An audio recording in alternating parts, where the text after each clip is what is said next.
Friends, నా పేరు talking Tom. నేను మీ ముందుకు ఎందుకు వచ్చానో తెలుసా? రీసెంట్గా నేను ఒక గ్రేట్ వీడియో చూశాను మన తెలుగులో. అదే మన అన్నపూర్ణ శంకర్ గారు చేసిన షో. నాకు కూడా ఆ షో చూసాక పాపులర్ అవడం చాలా ఈజీ అని అర్థమైపోయింది. పాపులర్గా ఉన్న వాళ్ళని అన్పాపులర్ చేయడం వల్ల మనం పాపులర్ అవుతామని. నువ్వు సూపర్ అక్క. ఒక పబ్లిక్ ఫిగర్ నిడితే మనం పెద్ద పబ్లిక్ ఫిగర్ అవుతామని భలే చెప్పించావక్క. బాలీవుడ్లో అన్ని కంట్రీలో ఉన్న పెద్ద పెద్ద హీరోయిన్ని తిట్టేసి నేను పాపులర్ అయిపోతా.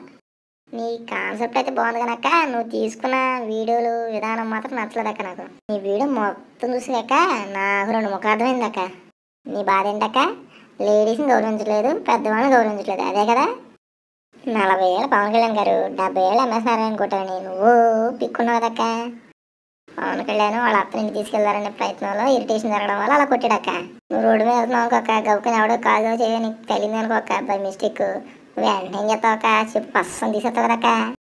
పవన్ కళ్యాణ్ గారు సినిమా అంతా కష్టపడి ఒక ఆడదాన్ని వాళ్ళ ఇంటికి తీసుకెళ్ళడం గురించి కదక్క. ఇంకేంటక్క ఒక ఆడదాన్ని గౌరవించలేదు అంటావు నువ్వు. అలీ గారి విషయానికి వస్తే అడ్డగాడిదా వాడు వీడు ఒకే మాటలో గౌరవించాలి, పెద్దవాళ్ళు గౌరవించాలని స్పీచ్లు ఇస్తున్నావు కదా. ఏళ్ళున్నా నువ్వు ఒక 50 ఏళ్ళు ఉన్న అలీ గారిని అలా అనొచ్చాక? Give respect and take respect అని నీకు చెప్పలేదు అక్క స్కూల్లో? ముందు మనం సరిగా మాట్లాడితేనే కదక్క ఎదుటి మనం గౌరవించేది. మనం మాట్లాడే దాంట్లోనే బూతులు ఇలాంటివి ఉంటే కష్టం కదక్క. సరే అక్క, ఎనీవే నిన్ను చూసి మేము చాలా నేర్చుకున్నాం అక్క. పాపులర్ అవడానికి నేను ప్లాన్ చేస్తానక్క. ఉంటానక్క, బాయ్ అక్క. అన్నపూర్ణ శంకర, ఎవరే నువ్వు? గ్రహాంతరవాసి కప్పలా ఉన్నావు. నాకు తెలుగు సినిమా మీద ఉన్న పరిజ్ఞానం ఎక్కువ కాబట్టి